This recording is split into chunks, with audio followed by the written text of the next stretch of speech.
once you start thinking about everything, you watch some of these fear porn guys on YouTube, and they're really smart. They make great points, but these guys are living in the past. I gotta keep reminding myself, like, you can't go on old statistics. It's a new world. It's fantasy numbers. They just missed jobs by 911,000. Are you kidding me?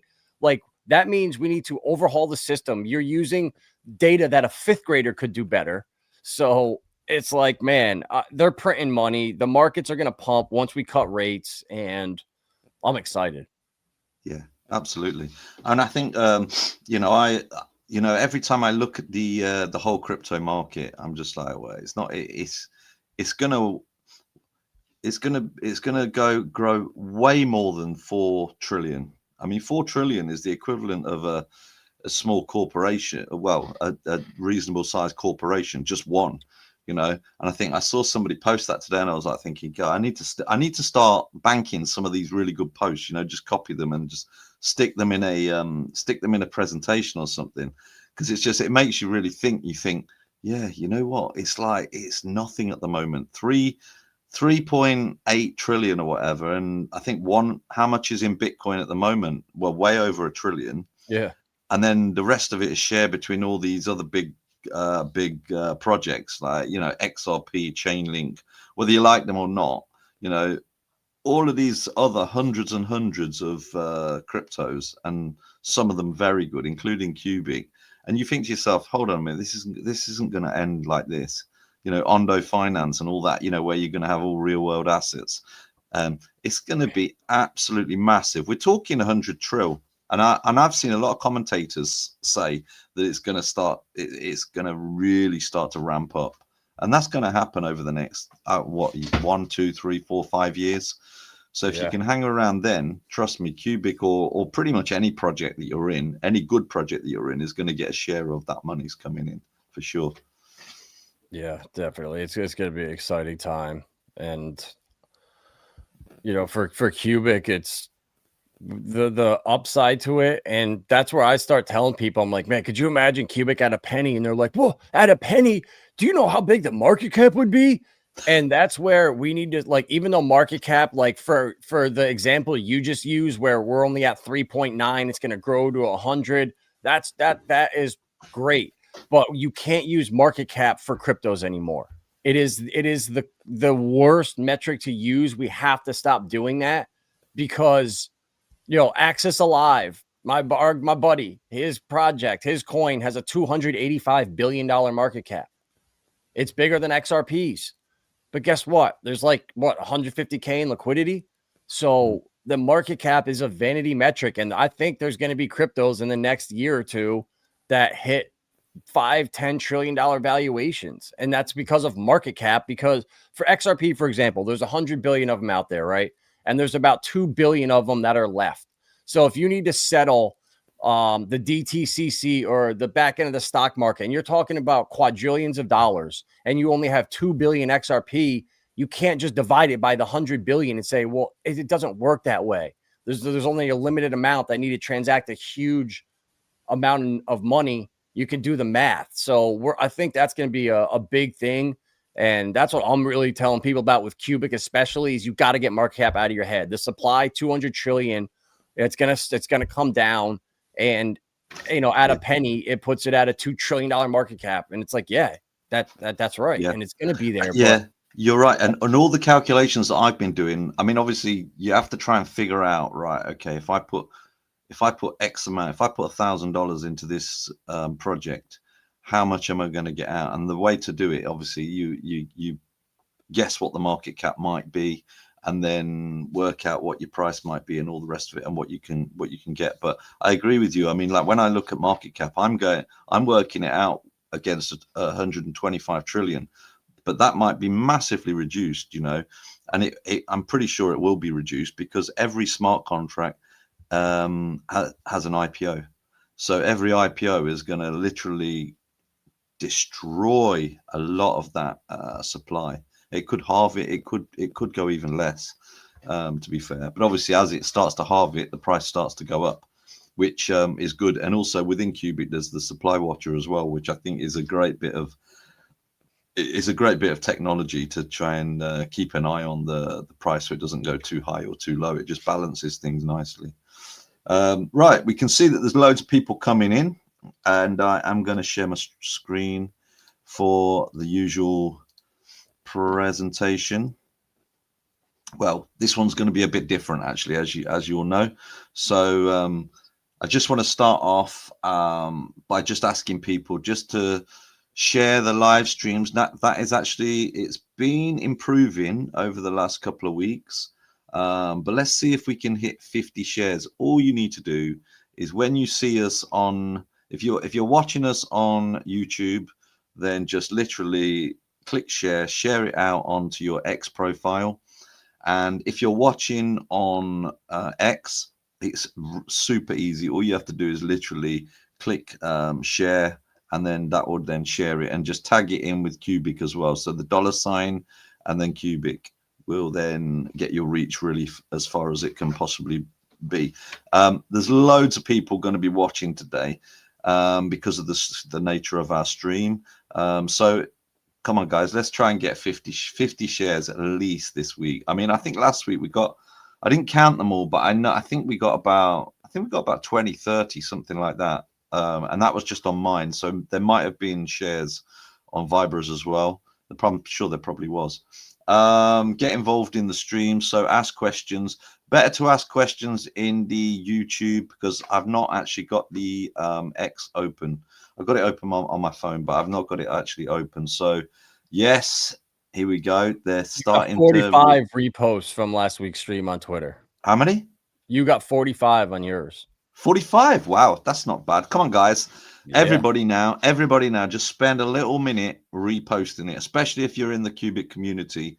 Let's get our reach as far and as wide as possible. You know, that's the aim of it, especially if you're in the Qubic community and you want this project to be seen by other retailers. And the whole idea really of these streams is we are really the guys that are getting it out to new retailers that are gonna hopefully do well out of it. You know, that's the aim. We're small retailers ourselves, so get out there and let's front run the big orgs, because once the price starts going up and once the activity starts to happen, trust me, the price is going to be so much higher than it is today. So you can get a whole bag of tokens by by investing in it today. And then what else? Link up your account and you can win prizes. Our prizes had to be reduced a little bit because when we first did the linking up account thing, we had people that were doing so well out of it, and we were like, damn, our marketing budget was just getting absolutely battered, so we had to pull it back a bit. But linking up your account, if you're able to get like 500 watchers on your account, 500 viewers, and I can see them, so I'll be watching the numbers throughout the stream. If you wanted to link up your account, feel free. I can send you the StreamYard link, and all you do is link it up, and then you can then we can then see how many live viewers you've got. And if you get 500, then we are agreeing to give you the equivalent in Qubic of about $20. So it's free money for linking up if you've got a decent amount. I probably would do it if I was watching this stream and I was like, somebody was like offering that, and then I'd probably share it out, put a little bit of wordage in there, and then try and bag a free $20 worth of Qubic sent to your account. Actually, I still owe somebody. we still owe somebody, but I need to get that paid.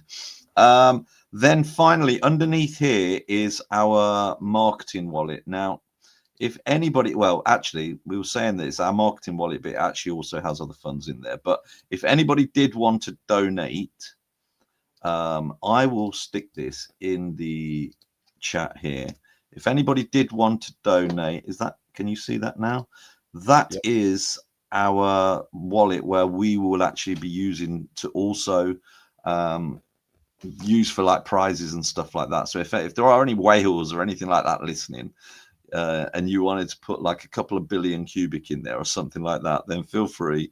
And obviously then we'll be able to give some real big prizes out, which will be great because that's the intention of these streams, to really get people people going and give a bit back to the community where we can.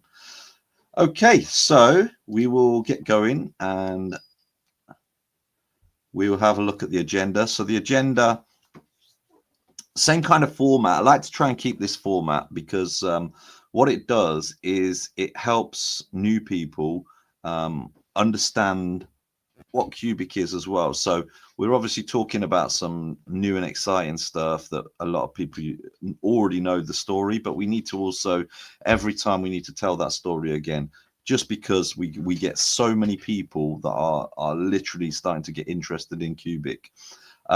So introductions, we've already done them. Vibra and myself, and we are literally QStream. So we are basically streaming every week all about Qubic. So we are investors, and we also are invested in loads of different other cryptos. And if you want to see more detailed one, the previous stream that we did last week is on the YouTube channel. You can go and check that out, and then you can get a bit of more of a detail about, you know, where kind of our journey. So we're going to look at what is Qubic. So I've done some slides. I just literally took them off the website. Have a little chat about those. Then we're going to look at the price chart. In fact, the price chart really makes me laugh because I did the price chart when the price was really low, kind of trying to gee everybody along and go, don't worry about the price and stuff like that. But actually it's popped up about, I don't know, 15-20%, something like that over the last day or two since the tier 1 listing has been announced, which is great. Stats, are we adding value? We're going to look at that. I'm going to try and keep that rolling each week. And then we're going to look at who the mysterious founder of Qubic is. So we're going to have a little chit chat about that, see some of the things that I've seen online. And then I think Vibra's got some information on the Monero connection as well. Then we are going to look at our main item, which is going to be a Q&A with CFB. So I just hope that I didn't mislead anybody in all of the posts that I've made, because I was basically putting out there, you know, we've got a Q&A with CFB. He doesn't do live interviews, as most of you already know.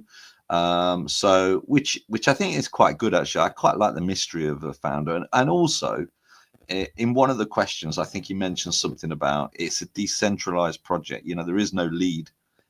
You know, it's decentralized, and therefore, yeah, he might have founded it, but literally there's hundreds of people working on Qubic. So even though he is the founder, it's a decentralized organization or project, shall we say. And hence the reason why he probably doesn't mind all this kind of chit chat about who he is and stuff like that. But I think actually leading it and being the visible face of it, it's not really where he's at. We are talking about one of the foremost cypherpunks in, you know, cypherpunks in the whole of crypto. You know, so and the nature of the cypherpunk era was kind of anonymity and kind of freedom, financial freedom in a lot of ways. So yeah, so we've got the Q&A, and that's all written down. So we've got a lot of slides. I think there's about 40 something questions that he was kind enough to answer. In fact, some of them he didn't answer, but that's kind of revealing in itself. And then obviously, if you guys have got any questions and stuff like that, please don't be shy, participate. And if we've got time, we'll bring you on. But so without further ado, we will have a look at the first slide. So this is for newbies. A lot of you guys in the chat will already know about, you know, what Qubic is and stuff like that. So Qubic is a community driven project. It's completely open source and under an anti-military license. Qubic was founded by Sergey Ivancheglo, the creator of NXT and co-founder of IOTA. And you know what I really like about the anti-military license is, in fact, I was in an X Spaces just a few days ago, and they booted me out because, you know when you're really excited about a project and you start to talk about it to a group. I started to talk about it, and the guy who started the Spaces, he actually booted me out of the group, and I was like, oh right, okay, because I was getting carried away, but I wasn't actually trying to shill it. I was just I think the name of the group was something like AGI and all this kind of stuff, and they were all talking about that, and I was like, none of them had heard about Qubic, and I was like really excited about it. And anyway, I apologize. I think that one guy blocked me, and then he unblocked me because he realized actually I wasn't doing it with any kind of malice or anything like that. Anyway, metrics. So we've got 150,000 community members. I'm wondering if that might have grown since this has been written. So there's about 1 million plus miners. So they are mining Qubic. 55 million smart contract transfers per second. It's a fair launch project, which is one thing that we love to see in crypto. You know, when you're looking at some of these launches where the founders like you know, embezzling, you know, half of the supply and stuff like that, that's pretty shitty, because what happens is when the price rise, they just forever dump it on your head. And then Q2 2022, the mainnet was live since April 2022. So it's from April 2022 to where we are now, and we'll look at the charts in a brief moment. You'll see that actually it's a really new project. When you're looking at, you know, if you're comparing it to, like, say, Ethereum, and where Ethereum started and where it's grown to, we're going to do a little graph comparison in a moment. You can kind of see where we are and where they kind of started, but we are moving with some real speed. 10.5 trillion plus Qubic tokens have been burnt in 3 smart contracts IPOs so far. Now, there have been quite a few more IPOs, so this probably needs updating. But basically, the way that it works is every time there is a smart contract introduced, the IPOs will burn Qubic tokens out of supply, which is obviously great because lower supply means price goes up, usually. And then the 676 dynamic assembly of computers. So they're the validators. So quite a large number of validators, which is a good thing. You don't want a tiny number of validators. I know some projects have got tiny number of validators. It's not great. So Qubic, this is just a very high level overview, and this is, like I say, most of you have seen this. This is just taken from the Qubic website, which is qubic.org for anybody that wants to check it out. So these are some of the key things that Qubic is all about. So smart contracts. Qubic smart contracts are built smarter. Each contract must pass a quorum vote. So which means that, which I love about this, like, if you compare again Ethereum, I mean, this is not slate Ethereum, but it's just the fact that anybody can build absolutely anything on Ethereum, and it can be a whole lot of rubbish. And you know, it's kind of in the end, it just becomes like loads of weeds, the occasional good stuff, but most of it weeds. Whereas in Qubic, each contract must pass a quorum vote, ensuring that there's only going to be meaningful and efficient contracts that move forward to the next stage. Once accepted, it launches via an IPO, and then it enables passive income for shareholders and also the devs as well. So if there is any devs listening, it's a real good place to build, in my opinion. So the quorum protocol. So Qubic's quorum brings 676 computers together to create a decentralized governance for executing smart contracts and securing the blockchain. Every vote counts, every task is validated, every transaction is secured. So this, when I see this quorum protocol, I just see security and stability and a really strong foundation. Then we've got Oracle machines. Now, this is something that we're going to do a deep dive in at some point in one of these Friday sessions. Oracle machines will be used to make smart contracts even smarter by resolving events through trustworthy data such as stock prices, sports scores, or sensor readings, etc. Also, oracles will give Agarth, which is the AI on Qubic, the ability to observe the outer world and outsource computations. So it's just it just means that it'll be able to pull in more data, basically.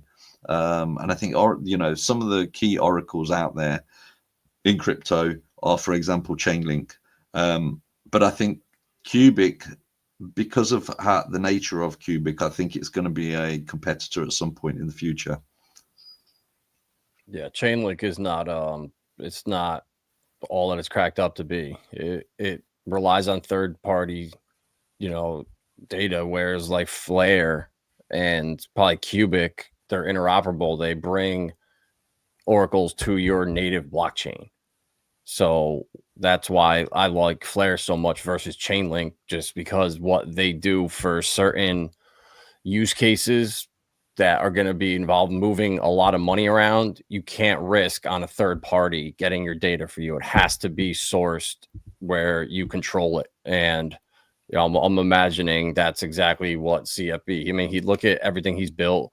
I'm sure he's doing that. Yeah, good point. And that and this is Vibra's specialty, is basically deep diving into projects, and is kind of how we've both found ourselves here with Qubic. There's a lot to delve into, and there's a lot of really good stuff that's kind of hidden within Qubic, that I think once people take a deep dive into it, especially newbies, they start to think, right, they start to add the pieces up, because obviously price increasing is not going to just happen overnight. If you're here just as an investor, then and you want to put a couple of grand in or a few grand in, just all you need to do is just sit back, enjoy, get on the Discord, enjoy yourself, and just see it all happening. Agarth is more than AI, so it's powered by a global network of miners.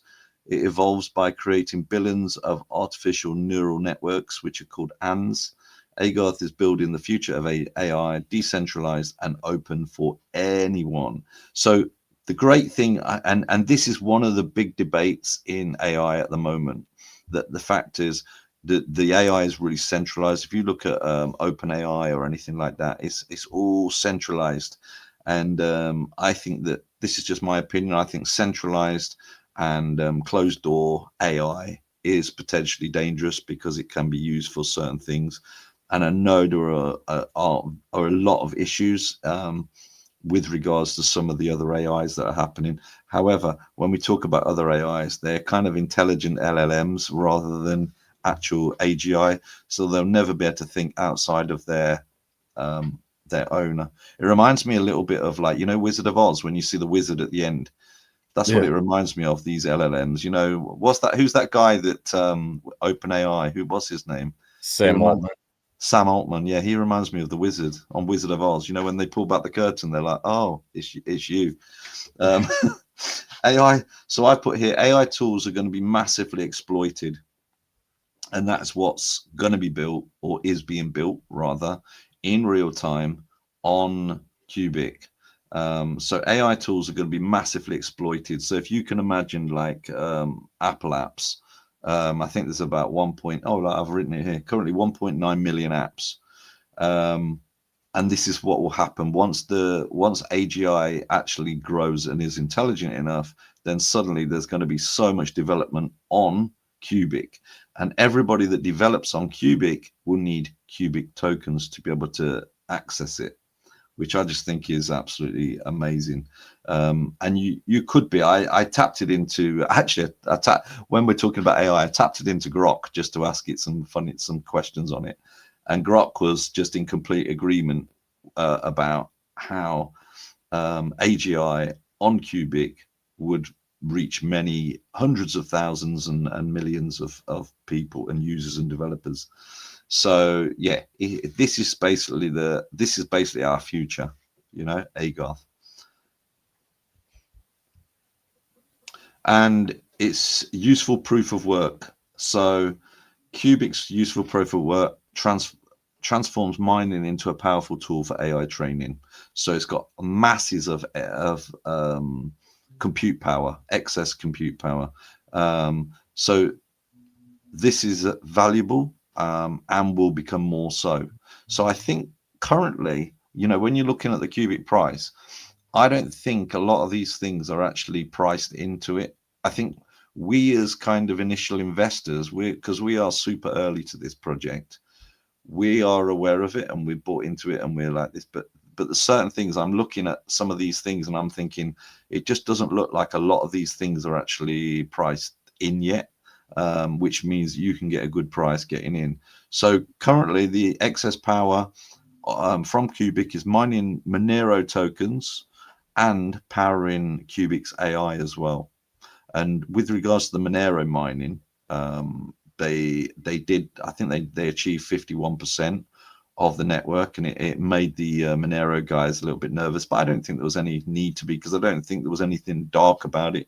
It was just literally to make some money out of it, and that will become clear in the questions to CFB. So forget the fees and delays. So forget fees, forget delays. Qubic offers feeless transactions and secure offline payment verification. Every transaction is fast, final, and free. And yeah, obviously anybody that's got a Qubic wallet will see that it's the quickest wallet that I think I've got out of all the wallets that I've got. When I send in stuff, there's no like hanging around, like some of these cryptos like Ethereum or Bitcoin especially, some of them can take like hours and hours, but Qubic is literally, it's straight away. It's almost like making a phone call, and it's free to send, which is great. So right now we're going to have a quick look at the price chart. Now this price chart is actually quite funny because I took the price when there was a particular dip a couple of days ago, and as you can see on the right hand side, you can see the Qubic chart, and I think it is. Let me just move my screen a little bit. It was 5019, and you can see that there was a bit of malaise in, not just in the community, but when the price dips a little bit, people get a little bit not fuddy, but they're like, oh, it's very, very, it can be very, very tiring in crypto, especially when you're looking at charts all the time. And that's why I would probably just say get in your project and don't worry too much about the charts. I like I've said before, I look at the charts fair bit, not too much, but a fair bit, because of just that I'm interested just to see, when there's news. Like for example, Qubic got news just recently that OKX is going to be putting Qubic on there, on being available. I can't get my words out. It's going to be available on their exchange, which is great. And that obviously a tier 1 listing. I think they're the fourth biggest in crypto, fourth biggest exchange, from what I read recently. So having Qubic on that exchange is going to really, really, be very, very helpful, because it will bring new players in. Because obviously when a coin is on a very, very big listing, it's just going to be exposed to so many more people, which is fantastic. But what I've done is I've done a little comparison here.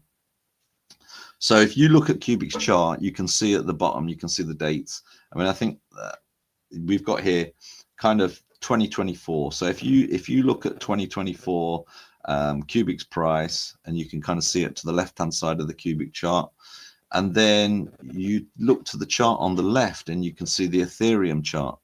So what I've tried to do is I've tried to explain that projects don't just like spike up to like crazy figures just overnight. It takes a little time for things to like generate and grow. And I think if you're in Qubic for the longish game rather than just to jump in and out, and I think you'll do quite well. And I think with regards to the technology, I think the technology is better than Ethereum, as I've just shown you the reasons why. And I think all we're waiting for now is really the big builds. So when the builders do arrive, then I think that it's going to really, the price is going to start to jolt upwards quite dramatically from where it is now. So I've put little arrows saying, Qubic, you are here. So as you can see on the left, you can see the flat line of where Ethereum was, of just a few dollars. And then obviously look at Ethereum now is $4,000. And I think that will be the same story with Qubic, because you can see that everything is starting to grow. You got anything to say on the price chart there, Vibra?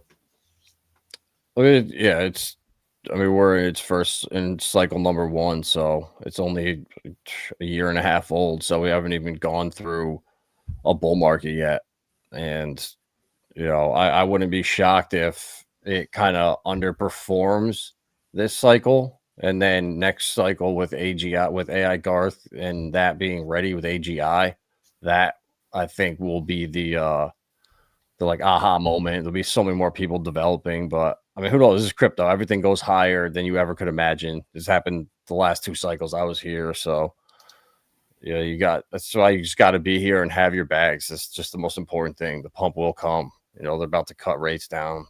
Things are gonna change real fast. Yeah, absolutely. And guys, I just want to say welcome everybody. I got loads of messages already. Keep them coming. Enjoy reading them. And also make sure you please share the stream out. I said this at the start of the stream. We've now got a whole load of people coming in and watching us. Thank you very much for coming. But please share it out as well. Good morning, GMs, Samson. Here we go. We've got Jem has reposted the stream. We've got John Snow. This is one of the long-term projects that I'm hyped about, not going to lie. Well, yeah, exactly why we're streaming, mate. It's it's really, really, really interesting, and it's just going to be great to see it grow. How's it going? Yep. Linda Bella, hello from New Jersey. And Qubified, thanks for reposting the stream. Come on, guys, more reposts. I think we got about. I think we got about 45 last time. Let's see if we can top that. I mean, we should with the huge community that we've got watching, and the live viewers and what have you. We should be getting like maybe 100. Maybe we're going to try and top that out next month. I'll put it in our stats. Actually, that could be really good, and then we can see if we can beat it each time. Because the more we repost, the more people that will get eyes on some of this information that we're going to be sharing today.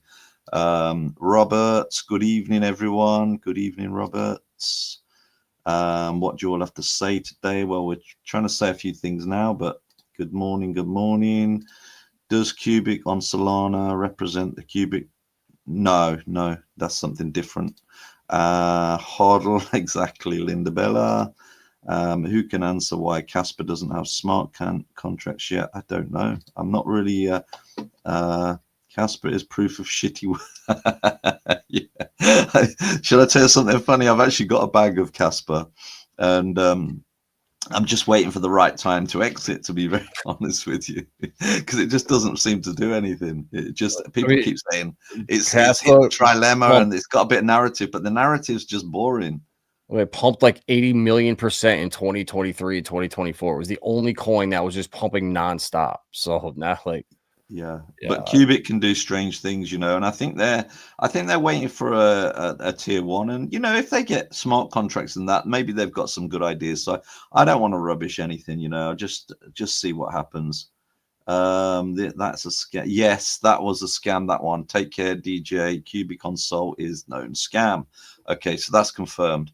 So I'm just going to go back to this one. Okay, keep sharing, guys, please. Really helpful when you share. Right, let's go to the next slide because we've got quite a few slides to go through today. So this is our performance statistics. So we're looking good. Have I spelled that right? Statist, probably. Right, so we've got, just looking at the profiles. So we've got my X profile, that's gone up. Vibra's profile, that's gone up. I mean, that might be for other reasons as well. So we're not saying anything just because of these streams, but interesting all the same. My YouTube has gone up. Vibra's has also, I think, maybe that's a mistype. I think that went up. Qubic's main account has gone up by about 200. But by the way, if anybody has noticed actually that the Qubic main account, I think there was some. I think Retro told me about there was some, because it was at 100,000, but I think it was something to do with there was some bot accounts in there or something like that. But I think periodically X gets rid of some of these as well. So because I was wondering why was there a dip, and that was the reason. So it wasn't actual real people leaving, but in fact real people have actually increased, so which is great to see. Anna Agarth 6182, actually that should be higher. I think that's about 6 5 now, still growing really slowly, which makes me smile, because if once Anna Agar starts to develop her intelligence, then I think it's going to start to send shockwaves. And as CFB was saying, you know, that all phones will ring. He made a comment that all phones will ring. It's a bit of a mysterious comment, that one. Don't know what that means, but quite interesting. And then our QStream numbers, live and post watches, were pretty amazing, and I think they've grown since this as well. So I think live, we got about 2,100 watching live, which was brilliant. And then we've way more than 1,000 rewatchers. So pretty, you know, easily the biggest live streamers in Qubic, which is great. And there's some other good live streamers as well. Follow them as well and support them. But yeah, we're doing quite well. Qubic Discord, that's gone up, that keeps going up. And then I've got to fill some of these in as well, wallet numbers and all that kind of stuff. And price obviously is just going to be something that's going to rise over time. So we're not going to go straight into his Q&A now, which is basically, as you know, it's not actually going to be here live because CFB doesn't come, and he doesn't go online on lives. Okay, so but what I did is I actually physically contacted him directly, asked him if I can ask loads of questions, put it out to the community, all these questions, and then asked for them to give me some back. I took some of the best ones, and then I sent them through to CFB, and CFB took quite a good amount of time going through each of these questions. And trust me, there was a load of questions, and we'll get through some of them today and kind of chat through some of those as well. But before we do that, it's going to be interesting just to get a bit of an understanding of who this character actually is. And I think I've got a bit of an idea now, but there is limited information. But I think when somebody's big on privacy and being involved in crypto and basically creating decentralized projects, I don't think there's any necessity for them to be front and center, talking about their project or something like that. And I think by them doing that would probably detract a little bit from what's actually happening, because like I've said, Qubic is a decentralized system where it's got loads of people working on it. There's some that actually work for the core team, foundation, etc. But it's all decentralized, and I think there's just so many people doing their thing, including mining, etc. So I've put here, and how he has made a decentralized project that is directly controlled by everyone and no one. So it's this one's, I think this one's pretty special. So I'm just going to read some of this out. It's quite wordy, so I'll read some of it out. Sergey Ivancheglo, also known as Come From Beyond, is a prominent figure in the cypherpunk and cryptocurrency movement, known for pioneering work in distributed ledger technology, proof of stake, and DAG-based systems such as NXT and IOTA. And you can see, even just from that statement, that this guy is really deep in it. He is a deep thinker in crypto, and he was obviously deep involved in the cypherpunk movement from back in the day, and he doesn't use his real name. Just that's obvious. So Sergey was born with a strong interest in computer games and virtual worlds, transitioned his passion into distributed computing and cryptography. He earned a Bachelor of Science focusing on electronics and artificial intelligence, which laid the foundation for his later work in blockchain and decentralized systems. His technical expertise and libertarian-minded interest in decentralized technologies align closely with the cypherpunk ethos of privacy, decentralization, and technological innovation, which again it just sets the scene of, you can kind of see where from that statement where he wants he wants Qubic to be headed towards. So you can see there, um, he was a Bachelor of Science focusing on electronics and artificial intelligence.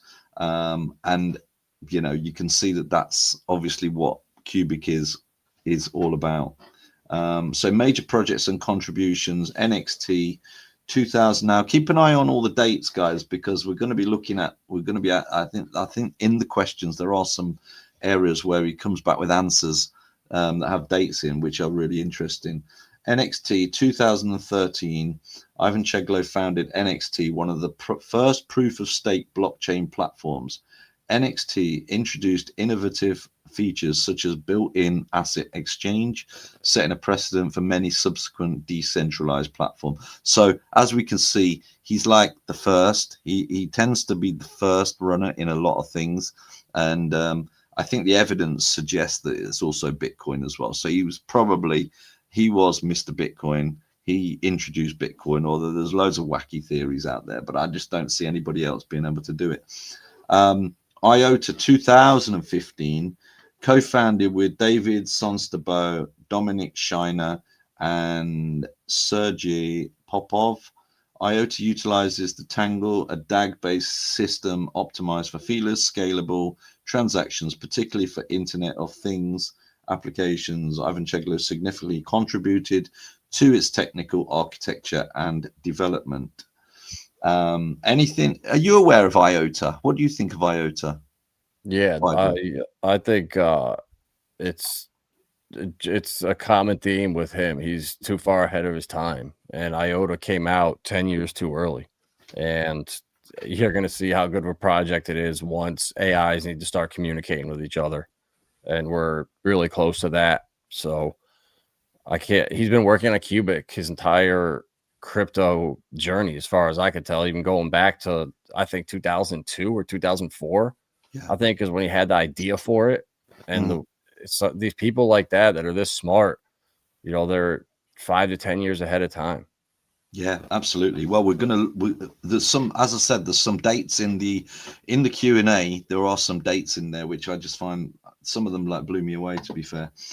So also we've got here Qubic. So we know about Qubic. This open source project focuses on decentralization, computation with smart contracts, and AI integration. Ivan Cheglo designed the quorum-based computation system, which coordinates computations across hundreds of validators to facilitate decentralized applications.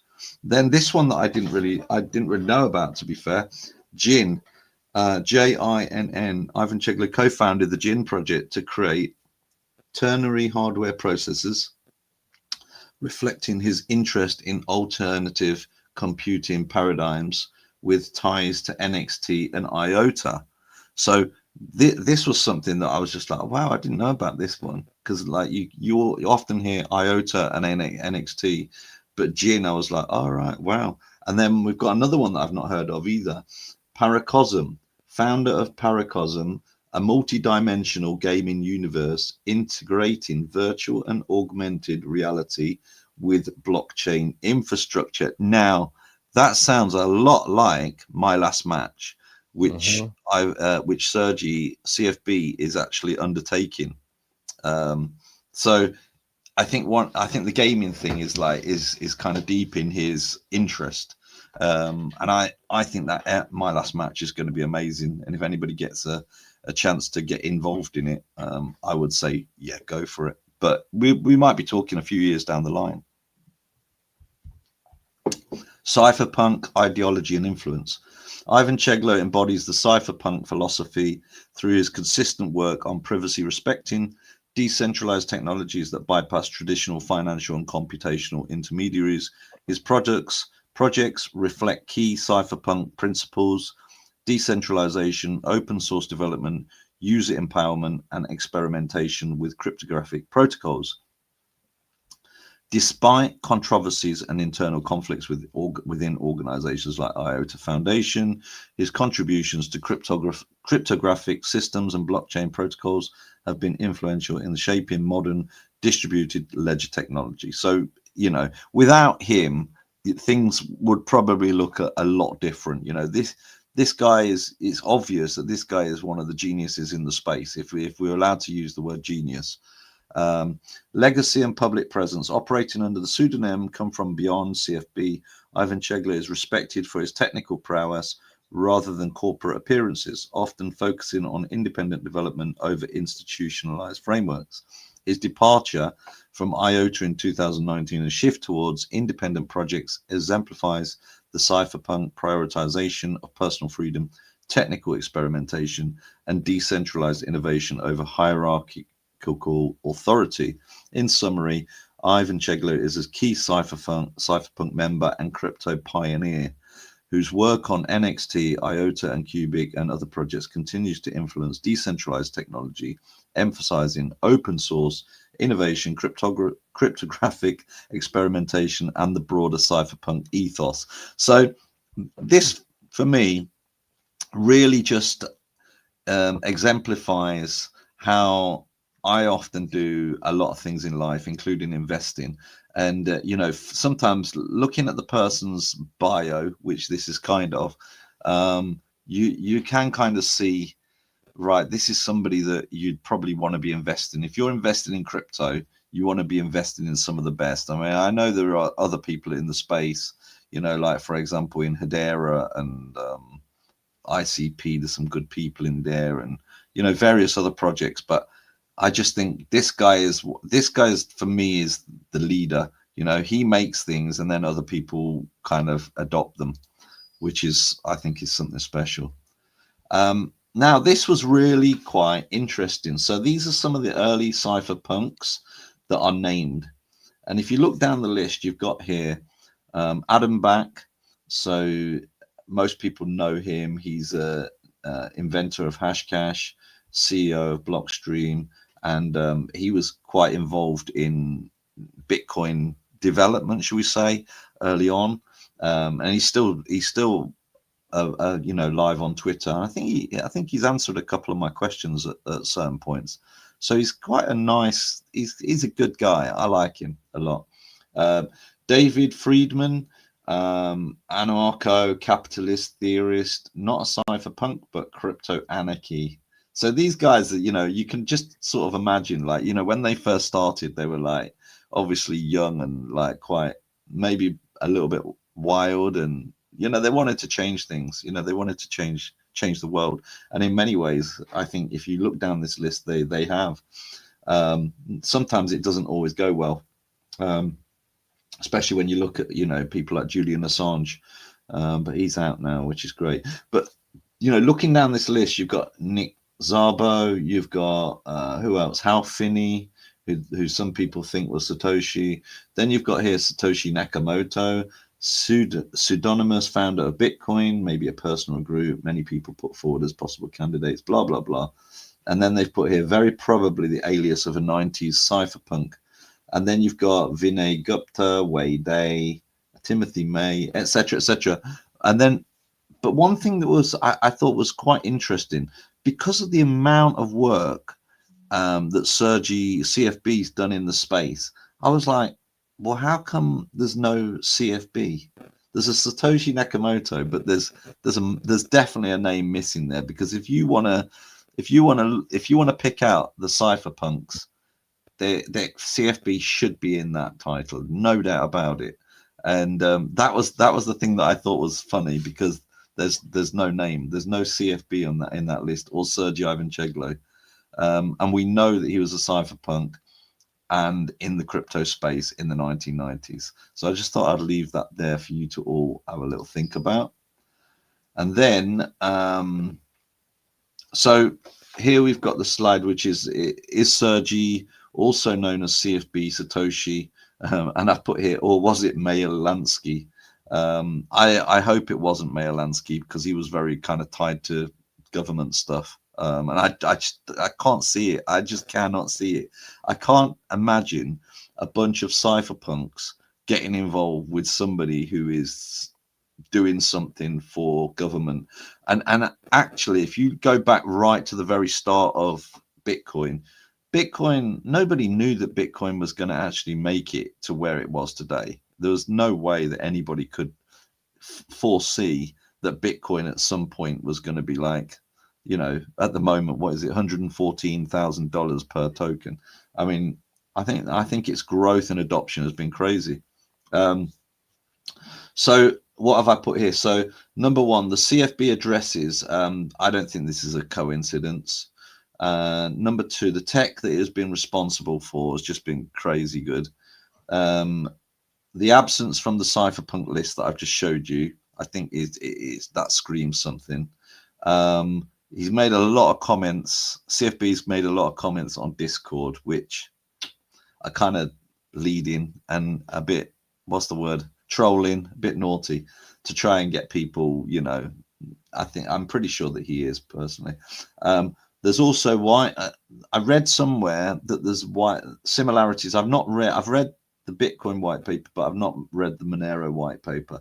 But I think there are quite a lot of similarities between Monero white paper and the Bitcoin white paper, not in the actual essence of both projects, but just in the way that they're maybe worded, etc. I think. So timeline and expertise, early involvement in crypto, pre-2013, aligns with Satoshi's 2008 to 2011 activity. His POS and DAG work builds on Bitcoin's foundations. Pseudonym overlap. CFB's Come From Beyond evokes Satoshi's mysterious disappearance. Ivan Cheglo's low-profile style. Few photos, pseudonyms like CFB mirrors Satoshi's disappearance. Some claim Satoshi's emails show Eastern European caution due to regional political risks, e.g. post-Soviet surveillance.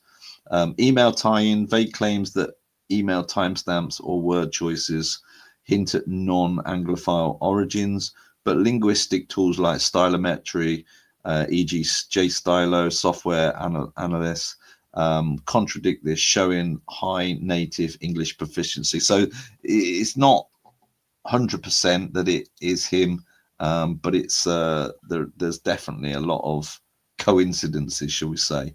So two of the big coincidences here are the Bitcoin addresses, and I think somebody, what was his name? There was a streamer on Qubic that did a stream, and he went through asking. He actually went through. I think he was asking Grok, and he was feeding Grok with some ideas of CFB maybe being Satoshi, and actually, in the end, it was Grok considered it almost definite that CFB was Satoshi.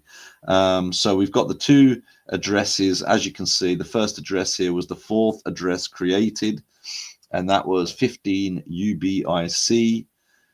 And then you've got here highlighted in yellow NVO ZLT. And by the way, this is not my work. This is just something that other people have done. But that means new gold. So Novo Zloto equals new gold. And that's in Novo Zloto is Russian. And in English, it means new gold. So obviously NVO ZLT. It looks like a vanity address to me. And it probably is. And then the second address is 1CFB. That's just so obvious. It's unbelievable, isn't it? And there might be other things in some of them other letters that people have not kind of unraveled yet. So fourth Bitcoin block ever, created 6 days after Bitcoin creation. Base 58 coding equals the 15 letter of the alphabet, which was Q, and that would make it instead of being 15. So when you can see in that address where it says 15 Qubic, you would be Qubic. Okay, so I mean, it doesn't take a genius to work it out. What's the probability that all of this is coincidence? Statistically negligible, less than 1 in, what's that? That's million, billion, trillion, whatever that is after trillion. So yeah, we're talking winning the lottery several times in a row type of odds. And that was a piece of work that this other YouTuber did, which I thought was really interesting. So overall, Bitcoin, Monero, IOTA, NXT, Qubic, and probably other stuff that we have no idea about. CFB equals BX next. who probably is also Satoshi. So that was just a quick overview. But I think also there is something that me and Vibra were chatting about as well, which was the Monero connection. I've pulled off some stuff about the Monero connection, but I don't know if you want to just have a little give your kind of explanation of what you've uncovered with regards to CFB potentially being Nicholas van Saberhagen, which is obviously an alias. Sounds a bit like, you know, Satoshi Nakamoto type alias to me. Yeah. What do you reckon, Vibra? It's there's a lot of early Bitcoin talk days where these chat forums that these guys were talking in, and the way that he responds from these different accounts, it's very compelling. And there's a lot of, I mean, where there's smoke, there's fire. And there's a bunch of articles like this that basically tie him to Crypto Note, and Crypto Note and Monero, the same founder. So, and it just makes sense kind of why he chose Monero. You know, if you really were going to do something big and make a splash, I feel like you'd kind of go for like Dogecoin or something bigger. And I guess Monero was big, but if it's your project you founded, it's something that, I don't know, you'd be comfortable doing. So kind of just, it fits with the way he moves, and the way he deflects. It just pins the blame on the other Sergey from Chainlink, and the way he just kind of goofs around. I think he is very good at playing multiple people. I think it's like what he does for fun almost. Is he's so smart. He's 4 people at the same time. So Yeah. Yeah. I agree, and it's and I think the thing that he seems to kind of be right in the front and center of everything, kind of, what's the word, everything new and big in crypto. He seems to be straddling almost everything. There almost seems to be his signature on a lot of these things, and I think with this this Nicholas van Saberhagen character, I just think it's got, for me, if I think Satoshi Nakamoto is CFB, then I also think this character here could also be CFB, or this character here could be the same person that was Satoshi, or the same group of people even. I'm not sure, but there just seems to be so much similarities between this and also this kind of, this the Monero kind of fits well with the Cypherpunk manifesto, which we know, and I've actually got it in one of the Q&A answers, where he makes a very strong statement about the Cypherpunk era, and that he doesn't like some technologies that are going against that. So that for me says, right, he was right in the thick of this. Let's have a look. So the creator of the white paper went by the name Nicholas van Saberhagen, like Satoshi Nakamoto, the founder of Bitcoin white paper.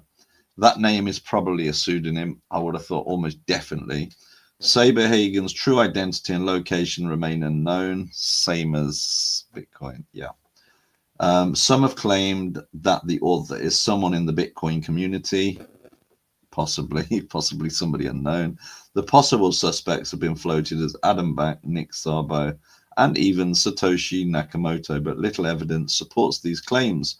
Almost nothing is known about the original author of CryptoNote, Nicholas van Saberhagen. Now, also another thing, there was a question asked in one of the Q&A questions that we're going to go through shortly about his book choices. And his book, he seems to be very well read. Just looking at the book choices, I felt that this was somebody that's like read quite a bit. Back in the days, I used to read loads, but now I don't read hardly as much as I should, because I'm too busy doing crypto stuff. But is there anything else that we can kind of pick out of here? Let's have a look. Let's go to the next page. I think there was some more information here. Writing analysis, the developer of. So what we've got here, writing analysis shows a clear style connection between the two white papers. Yeah, that's something that I've come across before. The developer of the CryptoNote white paper was more likely to be the creator of the Bitcoin white paper than any of the 15 leading papers selected from the Monero literature. So I think there is, I think it's pretty obvious that we're kind of onto something here, and I don't think it's any coincidence that Qubic gets into a position with excess compute power, and then CFB goes into Monero, starts to mine it, almost like tidying up his baby. There's more to it than just mining it for profit, I feel. So, I suppose you've just got to read into that what you might. So this is, I found this so interesting when I was getting these questions back. So as you know, CFB is not going to be live on the chat. You never know; it could be anonymously in the comments. Who knows? But I have been in contact with him, and he has sent me these questions back. So, and as you know, he is available in the Discord. He doesn't answer everything. He might if you ask him something, but these questions, I mean, I pulled together a whole load of questions from the community, and I tell you something, some of them I was really like blown away by. Maybe you will be as well. So this is our main part of this presentation, and it's questions to the founder, and the best ones from the community have been asked as well. So let's see, and don't be surprised when I show you that some of them have not been answered. It actually made me laugh a little bit because some of the questions were so daft that he kind of just gave no comment to them, which was really funny. So this was the first question. So the first question to CFB, I nearly said Satoshi then. The first question to CFB was, when was the first time that you thought about digital money and cryptography? And then his answer was 1999. Now, I was like, straight away, as soon as I saw his answer, I was like, damn, I need to get onto, so I got straight onto the internet, and I was like, when was Bitcoin launched? And Bitcoin was officially launched in 2009. So so that's when he started first thinking about digital money in 1999. So basically 10 years of well, we all know what CFB's been up to with regards to, some of his known projects. He doesn't stand still, does he? Let's face it. So in 1919, I don't think he's just going to be sitting around on his arse thinking about, obviously the question was when was the first time that he thought about digital money and cryptography? But he's at it. He's going to be between 1999 and 2009. Are we trying to imagine that he's not created anything?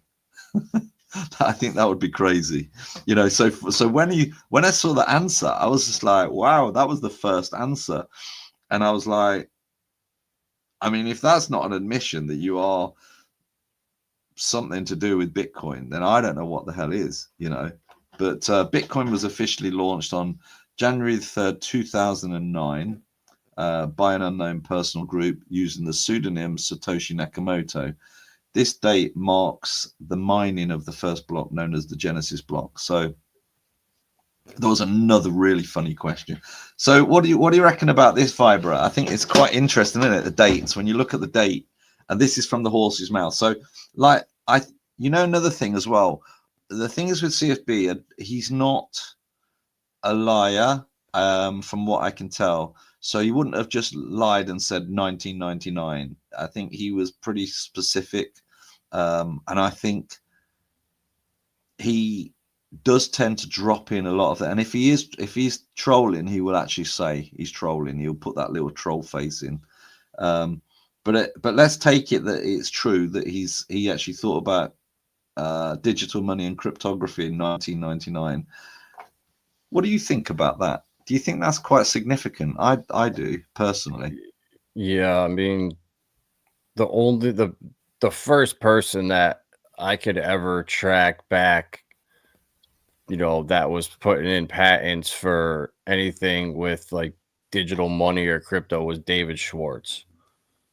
And that was all the way, I think it was like 1988 was the first Wow. time he had put a patent out, or it was 84 or 88. So it was in Is the that mid David 80s. Schwartz, XRP? The XRPL CEO. Yeah, Yeah. he's smart. I like him as well, actually. Yeah, he's another just genius, and some of my friends have met him in person at conferences and said him and his wife are like awesome people. They're both hilarious, and um so if like I'm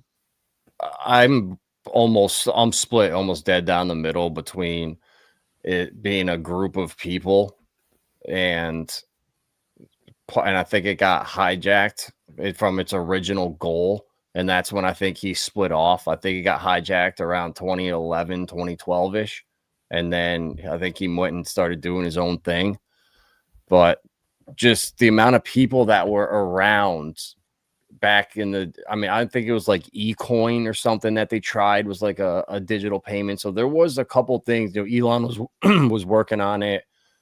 And but that's a long time. I mean, that 10 years before Bitcoin launched. That's I mean, It's common sense, isn't it, to think that this guy who's like a real problem solver, shall we say, he's going to be solving some problems. He's not going to be sitting around doing nothing. I mean, unless he had other stuff on and he was just like, yeah, I thought about it in 1999, but didn't actually do anything until after Bitcoin, which just, that would actually surprise me. These kind of people are quite driven. It's almost like a jigsaw puzzle. I don't think they're really particularly driven by money as such, but no. I think they're driven by solving problems and and trying to create something new. It's interesting you mentioned the guy from XRP, actually, because as you know, as an investment, I quite like XRP as well, and various other stuff. But when I was reading through some of CFB's answers, one of them really, it kind of made me laugh and also think as well, because there was one of the answers, which we'll see hopefully in a bit. It was about the fact that there were some people that sold out and sold out to governments. And this is one thing that CFB is pretty strong on. So he still retains his original ideology. And that is kind of quite rare, actually, because, when we're young, we have this kind of punk ideology many ways. And then as we get older in life, maybe have families and stuff like that, you tend to become naturally more conservative in some ways. And I don't mean that in a political way, but I just mean as in like less reckless and a little bit more, like I say, conservative in the way that you live your life. So I just think it's really interesting that he's still got those same views, which I think is quite, in many ways, quite admirable, really. And it actually made me think. I was like thinking, shit, I've got some of these investments that he's basically saying are shit. Not shit that they're going to make me money, but shit as in for, the wider world. So we'll hold that thought anyway. But yeah, quite interesting. I just thought the date was just wow, from the horse's mouth. This question was so funny.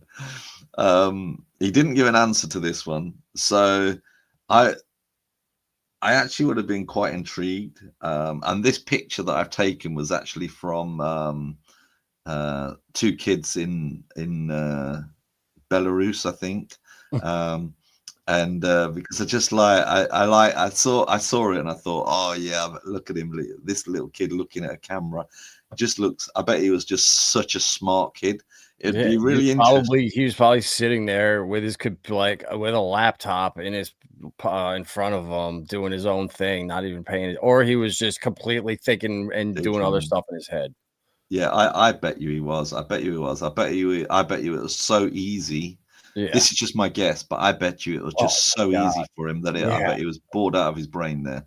So my Um, my brother is was like we growing up, he started building computers and he was like 6, and he ended up working for Google and then left Google and went to work with Niantic, and they built Pokemon Go.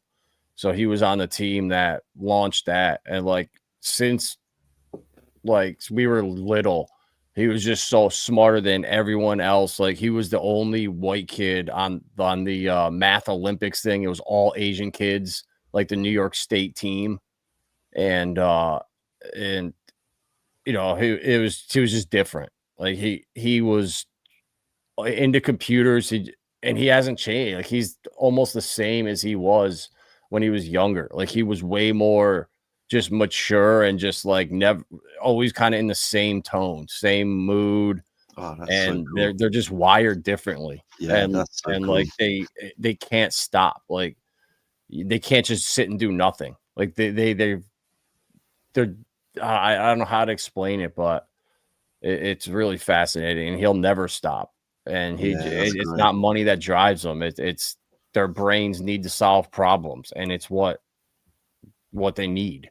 Yeah, And and I think again, looking at some of these answers, I think CFB has got a plan for AI, and I think it's going to be a big one, and I think it's going to positively change you know how we live our lives. But I just thought this was so funny, you know, when he just give no answer. Some of the ones that he just thought this is nonsense, or maybe it would be too revealing, you know, that kind of thing. He was that, but he did mention that he only wanted to answer technical questions. But I still threw some of these in as well because I just thought it's just, you know, you never know. But let's carry on. So now this is me being a bit of a this question's from me. This is me being a bit of a narcissist. Okay, so just beware. So I've asked him. I am an artist, like I'm a painter. I think a great one. When an idea comes flowing, it just arrives. And I hear other great musicians such as Bob Dylan say the same thing. And then I've said, with your genius in developing with crypto, do ideas come to you in the same way? Because I just wanted to know how he kind of like how does he come to these kind of ways of thinking about blockchain and crypto and stuff like that. So he's come back with this. So he's quite a humble guy. You can see from this answer that he's quite a humble guy.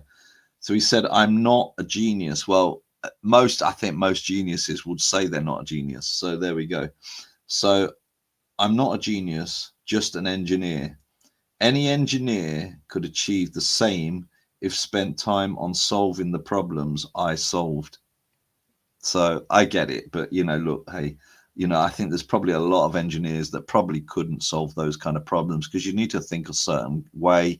You need to try things out in a certain way. It's almost like being a crypto scientist, you know, like if you look back at some of those scientists from like old history times, like Newton and things like that, they were like just on another level, trying stuff out, experimenting, and they had a different thought process to the rest of the maybe more average scientists that are out there. And I think that's the same with him, really. So he sees it as solving problems. That's how he sees it. So the ideas that he's coming up with are to solve a problem. So he's inventing things to solve a problem, which I thought that's quite an interest. I thought that was a really interesting answer, the way that he came about it. You know, if that was me answering that one, I'd probably go, yeah, I'm a bloody genius. It just the ideas just flow to me, and you know, and all that. But there again, I'm much more of a simple brain than this guy. But I just thought I just thought the answer was really you know, kind of from a humble person, that he's just basically worked hard. You can see He's just an engineer that's basically worked hard on solving problems. That's it. That's what I get from that one. Anything to add there, Vibra? No.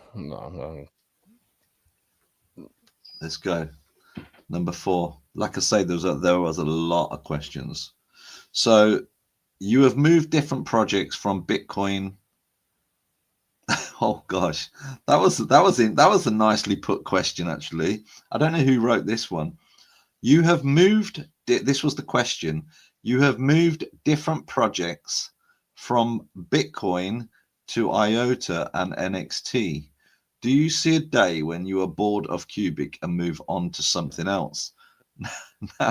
Now, the answer here is kind of revealing, because he didn't say I didn't move from Bitcoin. He's actually just said Qubic is a platform for AI. Once its development is finished, I'll focus on AI. So I think in some ways this is like a trick question, which is quite clever, because they've actually said you have moved from different projects from Bitcoin to IOTA and NXT. See, if that was me, I'd be like, no, I did IOTA and NXT, but I didn't do Bitcoin. But he just answered the question like he's moved from Bitcoin. Do you know what I mean? Yeah. But I know it's not anything too technical, but it's just, I think it's just it's like an insight, really. You know, when somebody's just, because he's answering these questions quite quickly. So Qubic is a platform for AI. Once its development is finished, I'll focus on AI. What's that mean then? Once its development is finished, I'll focus on AI. What does focusing on AI mean, do you think? I mean, Because it's gonna keep progressing. Like, I mean, think of like how many different, like, we can't even picture right now all the different economies and stuff that's gonna come from this. So, AI, it's gonna be all about AI and robots, and you know, uh, it's a never-ending problem. Like, he's always gonna have something to do. And I look at all the money pouring into AI. It's the narrative everywhere. And is it the end all be all? I don't think so. But for this time being, we'll see. yeah, let me just take a picture of this live viewers, which I need to do, just in case people say to me, we got this amount, and I'm like, no, you didn't. So yeah, that's interesting. So Qubic is a platform for AI. Once its development is finished, I'll focus on AI. Okay, so the job is not completed, so he'll be then focusing on AI. So maybe other projects that need AI to use the AI platform. Okay, I get that, kind of. What is the end goal of Qubic? And he's said to provide a platform for decentralized AI which can survive attacks from government. See, this is what I'm saying about the cypherpunk ideology is still there, quite really strong. So basically, what he wants is a decentralized AI which can survive attacks from governments. So basically, takeovers and things like that. And I think the word attack is, I would probably change the word attack, maybe the word influence from governments, or, bad entities, because obviously governments have their kind of agendas and things like that. And you wouldn't want one government having it over another government, I think, is kind of what I'm thinking. But that's quite interesting, to provide a platform for decentralized AI which can survive attacks from governments. So it's basically AI, which I was trying to tell that AI group in the spaces, maybe they're here tonight actually. But I was trying to explain to them, this is kind of this puts it in a sentence. So it's AI which is decentralized, open source, and can't be manipulated by political powers, which I think is absolutely brilliant. Take on that, Vibra? I think that's interesting, because when AI, nobody trusts Sam Altman, Google's AI, Mark Zuckerberg's AI. So they're gonna whatever one of those is the winner or whatever, it's not going to be decentralized. So people are going to be stuck with it because it's what is there. And if there's an alternative that is really decentralized, people are going to go to that. That's what we need. We can't have anything that has clouded bias, and that's what is being put into this crap right now. So until something comes out that everybody trusts, this, I don't see how this takes over everything. It's got to be decentralized. It has to run on all POUW, proof of useful work. Take Bitcoin's network. I think what I think is going to happen is Bitcoin is going to crash when Tether depegs or unravels in the next year or so, 2 years at most. And then I think Bitcoin's network, all that power is going to be used to train AI models. And what a perfect way to do it with have Qubic 51% attack the Bitcoin network and take that shit over. And that's how a real AI works, is the Bitcoin network. And then it pays users to learn from you, take your data instead of getting stolen from you every time my phone's listening to our stream right now. God knows where it's going. Everything is stealing stuff, sending it and sort of selling it on the secondary and black market. And he clearly understands that. And governments are going to come hard for anything that's a threat to their censored bullshit that prevents the truth from getting out, or whatever these things have that the censored ones don't. It's going to be something, and they're going to clamp down hard to try to stop it. So whoever can do this and have it survive attacks, that's going to be the only one that can win. So it's going to be a tool for the world. This is the way that I'm starting to see it. Yeah. If it sees the light of day, which it will, then apps are going to start building on it slowly but surely, and then suddenly people are going to realize this is a tool for the world for good, hopefully. And I think the way that it's going to run is, if there is anybody tries to do anything bad on it, I think they will just get closed down. I think they will just get closed down. Okay. I have become seriously intrigued with your real-world asset survival game. What's the update on this, and how many players do you think it will attract? And are there features that will be surprises? So I've put a little clip at the top here because since childhood, Sergey has been interested in the development of computer games, which later transformed into an interest in massively multiplayer online games and virtual augmented reality, and the complex back-end technology required to make them work properly. This interest made him deep dive into distributed computing, building expertise that was ultimately useful for the creation of distributed ledger technologies. So this is, my last match. I just think is going to be outstanding. I cannot wait to see its development, because I'm kind of invested in some of the items within the game. And I just think it's just going to be another level. Can't wait. And the thing is, I'm a very visual person, so I'm still trying to figure out the visualities of it, but I'm sure that will come. And he's put here, we are working on level design now. Hard to say about the number of players at this stage. So quite a brief answer, but let's face it, he's working on it. And I think that the key thing is, it's whatever level design means. I don't know what level design means, but it sounds like things are happening. There's probably I probably need to search that in at some point and see. So what probably when you move on to the next level is probably different background, different level design, cities, different, right? I don't know, whatever the game's themed around. Yeah. Well, I think, oh god, I'm going to bodge this up now, but I think it's based in Eastern European kind of post World War. I don't know. Post no. I'm sure it's like, is it 1990s war? 1990s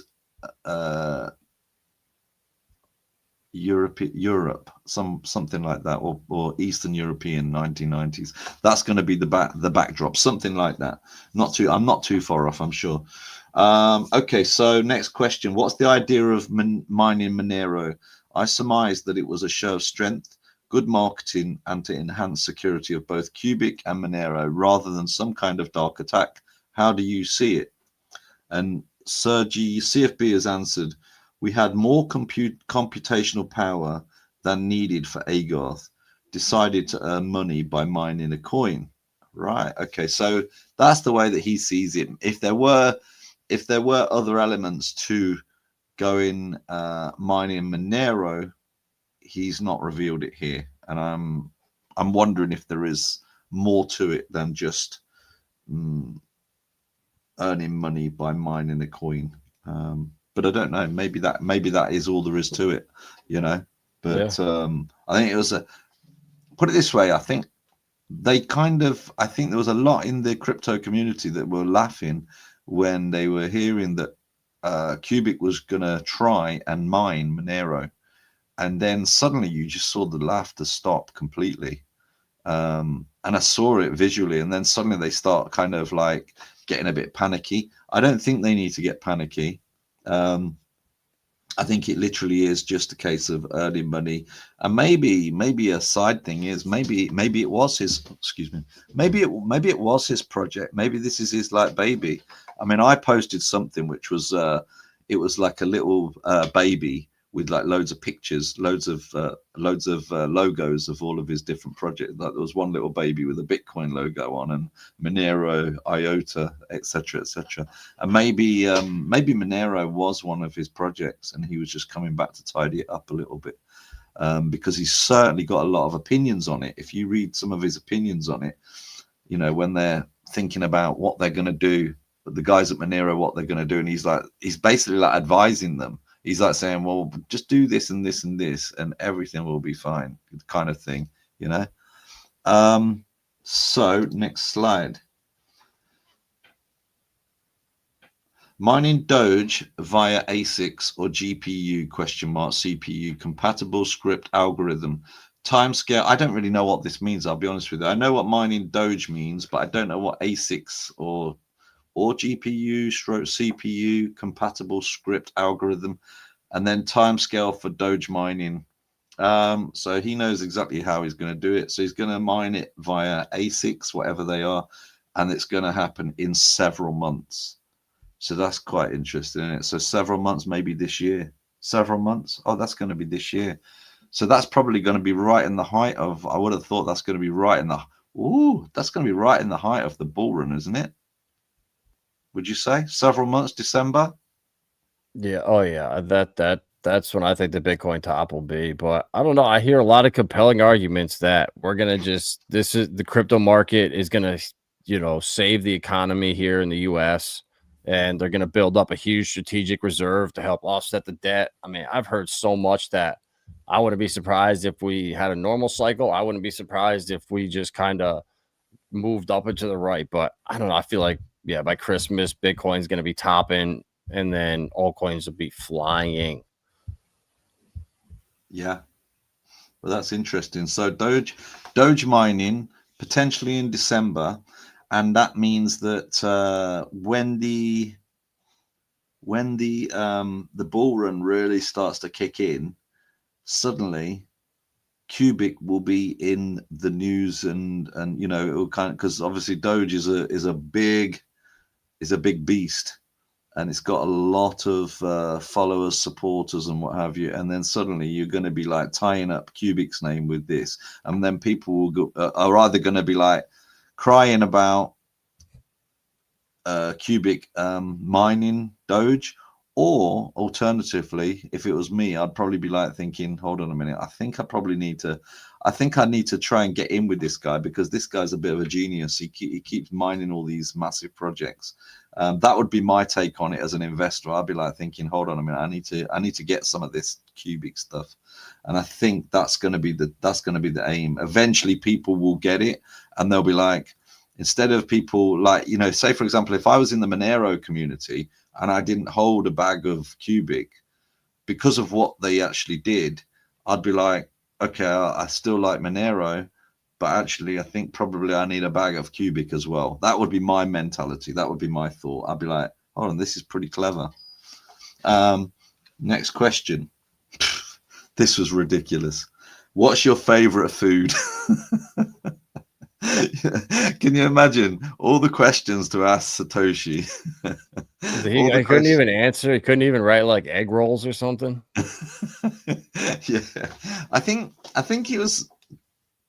I think some of these stupid questions, I think actually it makes sense not to answer them, because I can see that he doesn't, he doesn't mind having fun, but I suppose in something like this, he doesn't want to be trivialized, you know. So if he starts saying, you know, if he said, for example, pizza, you know, there'd be people going online, you know, putting, you know, Sergi's CFB's face in a pizza and stuff like that, wouldn't they? You know what they're Yeah, like, yeah, and making meme memes out of it and coins stuff like and that. yeah. Yeah. So he stayed away from it. But I'm thinking that I am trying to guess, maybe pizza, but not obviously every day. But I'm pretty sure most people like pizza, don't they? Um, but yeah, who knows? I don't know. Pizza, pasta, I don't know. But funny question anyway. And also, I laughed at the. There's, there's some more silly ones as well. How many hours do you sleep? No answer. Not really even revealing that one at all. How many hours a day do you work and what motivates you? No answer. Let's go. They did make me laugh. Hobbies outside of crypto? No answer. Developer. Yeah, exactly. I do all my crypto stuff. This is my question actually, because I am actually intrigued, but I've got a feeling he's probably quite mobile in the way that he does stuff. And in fact, you know what I've noticed? A lot of devs, they do their work on just one computer screen. I've seen that so many times. But I need like two or three screens. You know, I need something over here, something over here, and something over here. But I've seen. But anyway, so I've said I do all my crypto stuff in a crusty old man cave. Where do you do yours? No answer. So I took a little picture of where I could imagine him doing it, like in a in an actual cave somewhere. It's obviously not going to be the case, is it?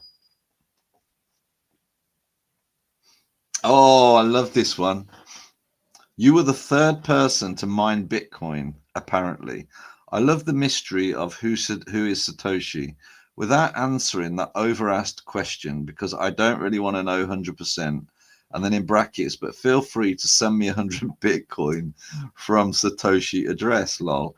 Did you know any of the key people at the beginning of Bitcoin, such as Adam Black, etc.? I think it's Adam Back, isn't it? Also, are there other crypto founders that you know and any other projects that you respect? And then his answer was, I wasn't the third person to mine Bitcoin. Now, I think all over the internet, everybody said CFB was the third person to mine Bitcoin. So what's going on here then? Or was it the fourth person to mine Bitcoin? Because you know, in one of them other slides, there was something about Yeah, I this. think it was the That's fourth address, wasn't it? Yeah, but I'm sure so many people have said that he was the third person to mine Bitcoin. And then he's Mm. just answered back. So he didn't give any other information. I wasn't the third person to mine Bitcoin. I just thought that was, I was like, all right. When I saw that, I was like, all right. Because I've heard, it just shows you, I've heard loads of times that third person to mine Bitcoin. Okay, next question. I've been deep diving Qubic recently and came to the conclusion that Qubic could be a feature in every single category. Did you foresee this when you started building the foundations, that it would be an every chain for all developers? And then he's put this. This is his humbleness coming through. Qubic doesn't have many features. For example, it doesn't have anonymity. right? There you go. So he's reading that word features in a way that he reads features. I look at that one and say, well, it you know, it's scalable, it's got smart contracts, things like that. But I think he's taken that question to mean something different in his mindset, I think.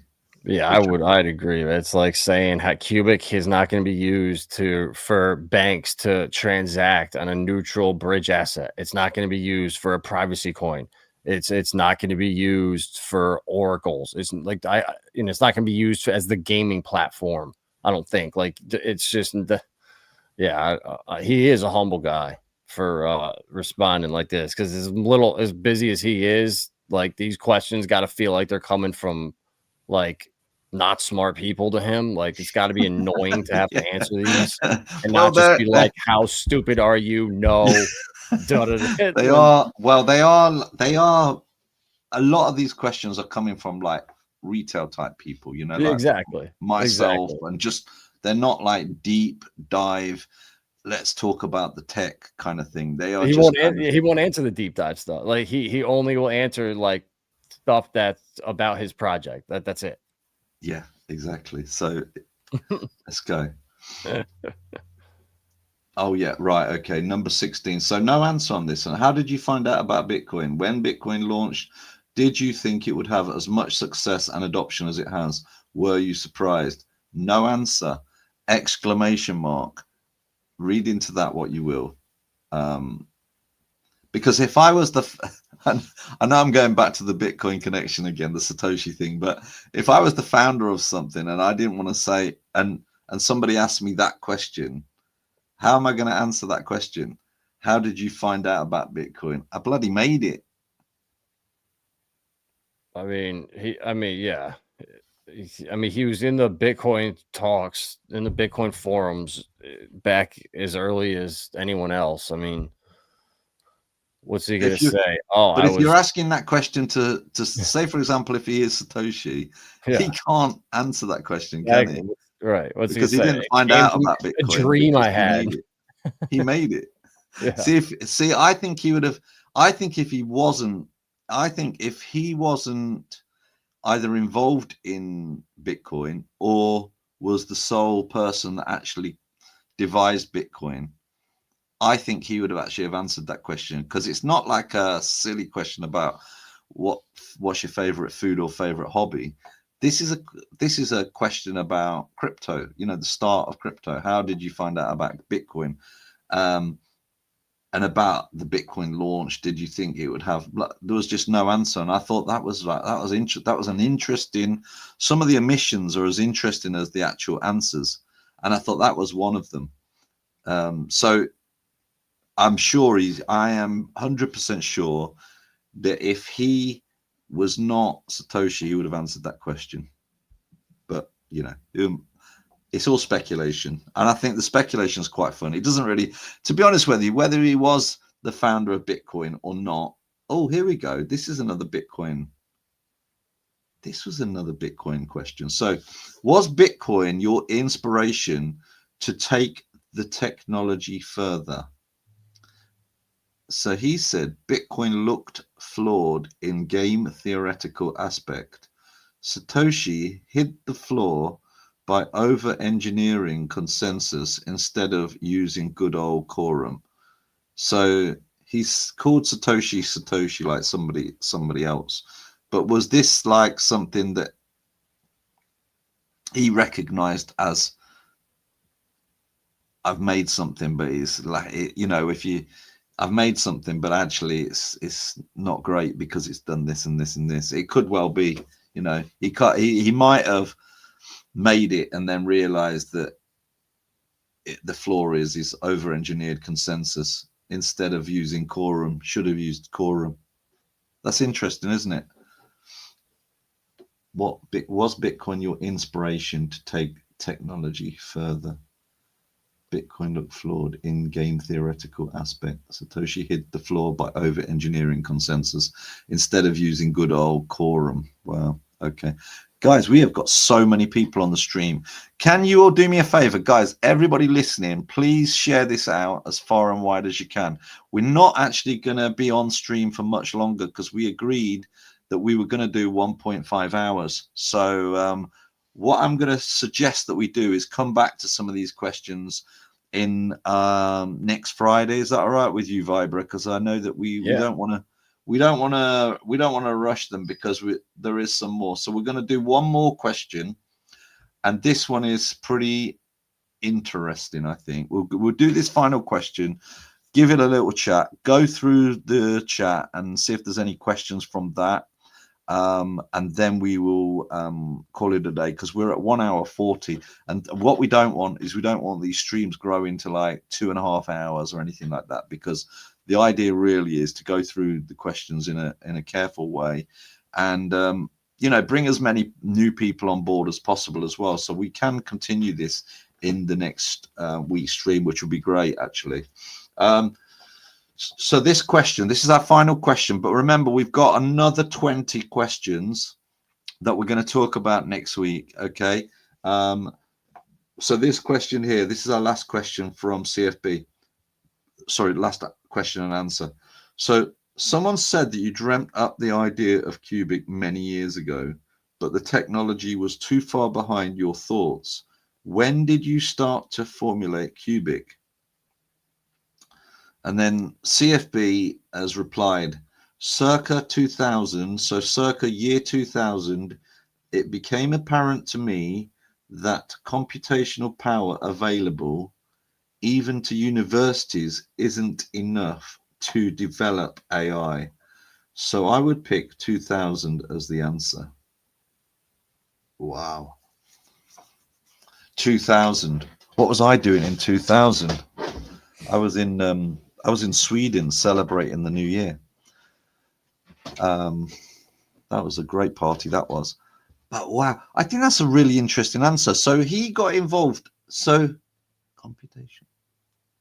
So 1999 was when he first started thinking about crypto, yeah? 1999.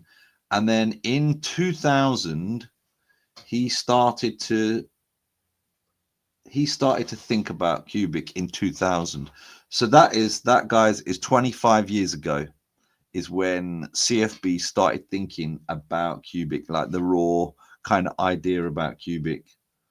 I think that's insightful, isn't it? So he was messing about with some of this technology. So 1999 started maybe messing about with delving deep and stuff like that, getting off the gaming a little bit and into more crypto and that kind of stuff, cryptography and blockchain kind of ideas. And then, then maybe started off with Bitcoin, then NXT, IOTA, all that kind of stuff. And then as it was going on, he was trying to maybe think of ways that he could make this AI platform. Is IOTA an AI platform, Vibra? No, not an AI platform. What is it? What is IOTA? I've not really delved into it, to be fair. It's more for blockchains to kind of communicate is the best way I would describe it. I'm not like a tech person, but yeah. Okay, that's good. That's all we need. I just thought I didn't know if it was like a lesser version of what Qubic is that we know Qubic is. But I think that's really interesting. So 2000. So this guy's been thinking about he's been thinking about crypto since 1999, and then by 2000 he started to realize that computational power available to university isn't enough to develop AI. So AI has been on his mind since 2000. Wow, I think that's an amazing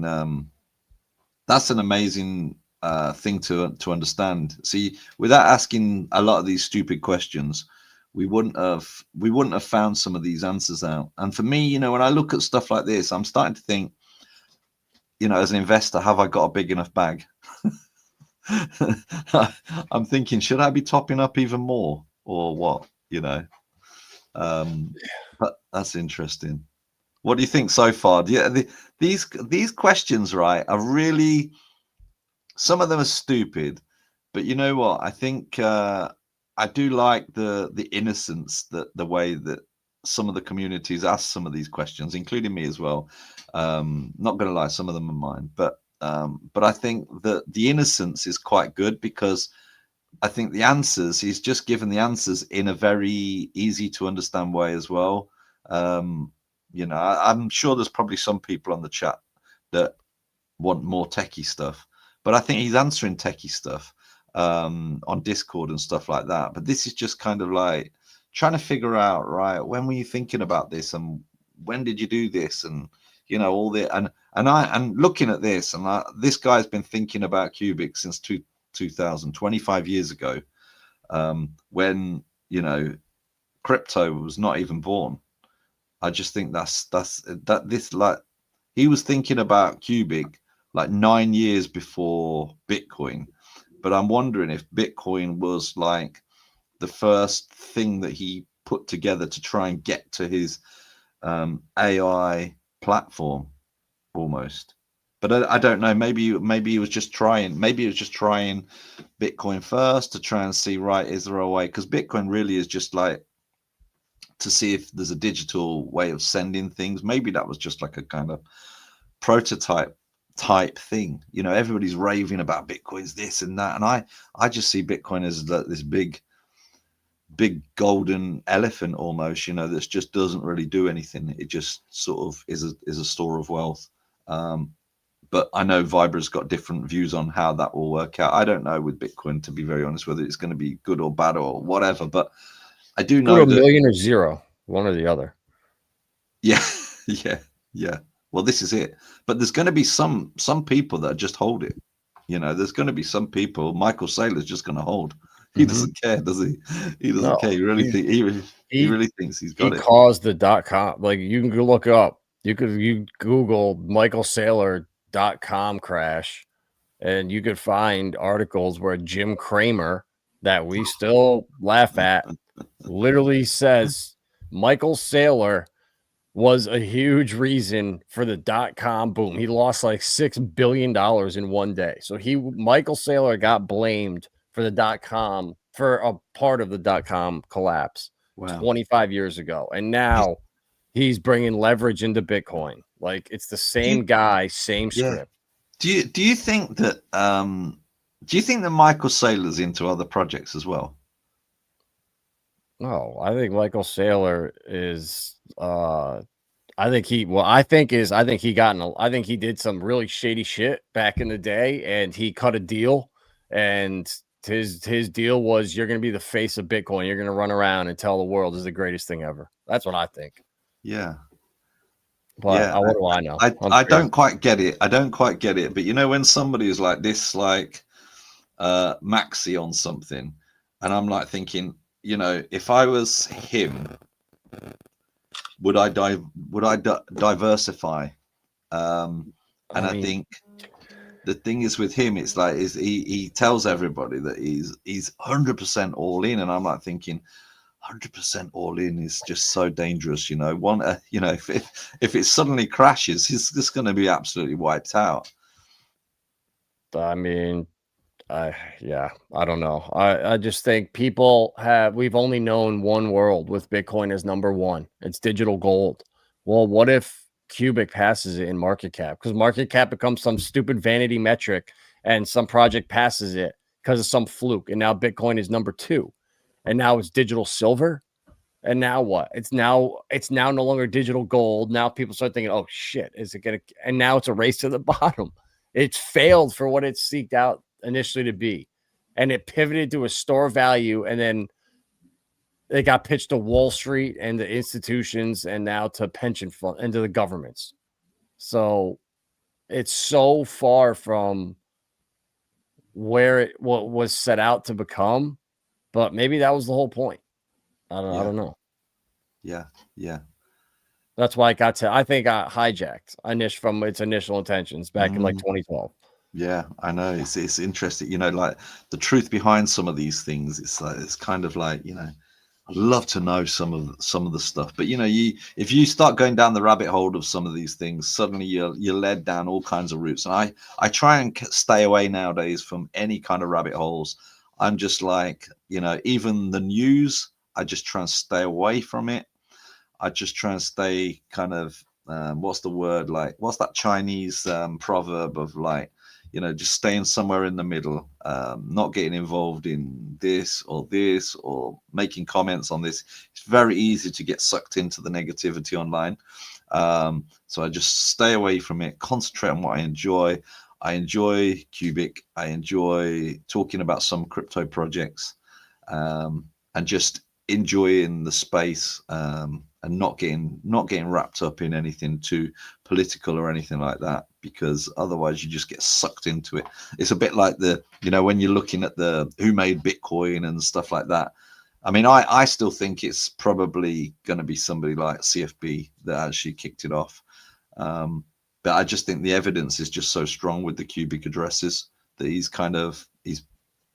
a very playful person, and I think he's Or one of his, probably, or he was in, or one of his, him and one of his friends, or like there was a couple people that, and they all like, it's yeah, there's so much. And the fact that he said he was thinking about crypto 10 years before Bitcoin, so he must have saw like what was going on in the early days of what they were trying to do with bringing money onto computers. And then when he went to college, he probably started thinking about AI and realized, oh my God, like they couldn't even handle any of this stuff. I need to think bigger. And like these, you know, when you're that smart, yeah, who knows? yeah, exactly. But I think, you know, whether he is or he isn't, he was definitely thinking about it, and he was definitely in on it. Not in necessarily in on Bitcoin, but he was definitely in and Aware of around. He's definitely got cypherpunk. I wish I could go forward to that question, but I don't want to spoil it for next week. But I do think that he's definitely 100% got a cypherpunk view still. And as most of you know, there was a manifesto about what its intentions were and stuff like that. And I think he just wants to see it through. And I do think that's really admirable. It's not just about money, and I don't think he needs money, to be fair. And I think, you know, all of us need, you know, all of us in society, you know, wherever you come from in the world, we need, you know, honesty, and you know, these and we need platforms maybe like Qubic that are gonna help improve our society, not just in you know, not just in UK or US, but all across the world. And it feels like he's trying to, with this project Qubic, he's trying to in some ways bring about some kind of utopian ideals, which is very, very far up the kind of cypherpunk chain. And I think we're all just riding this wave with this fantastic technology. So, you know, let's just keep on with it.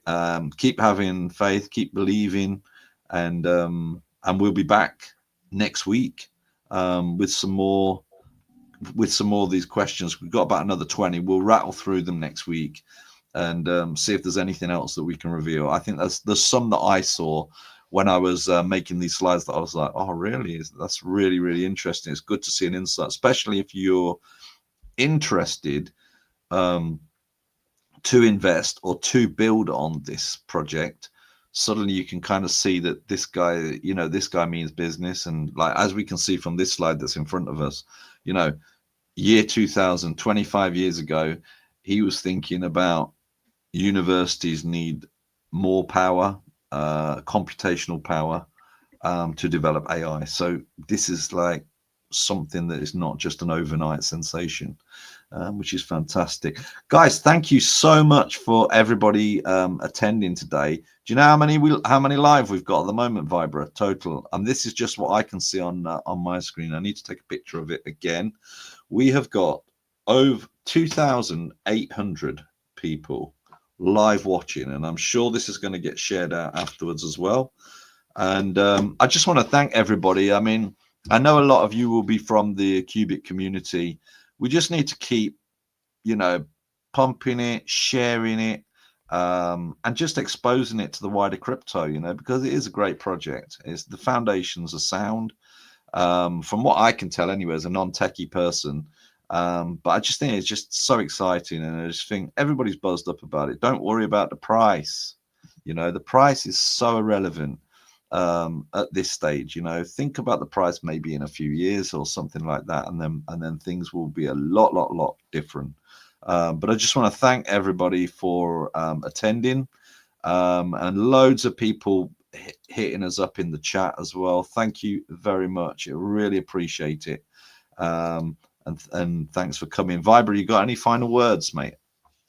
So looking forward to the rest of the questions next week. You know, it's definitely interesting to see and clear up some of the rumors out there where, oh, he was the third person to mine Bitcoin. Well, apparently he's not. So it's good stuff. I should have asked a follow-up question to that one, but I just thought it's nice just to leave it hanging, actually, rather than follow up and go, oh, you know, you said this. I think that's it. You can't keep going back to somebody. It's embarrassing to go back to him and keep hitting him up. So I, you know, what his answers were his answers, and then it's down to us to kind of have fun with them, you know, that kind of thing.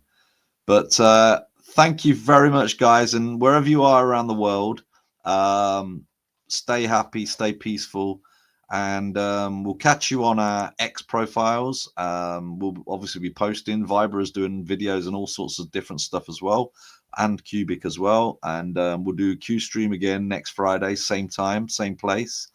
And have a great weekend, everybody. Thank you very much. Cheers, Vibra. See you soon, mate. Yes, sir. Have a good one.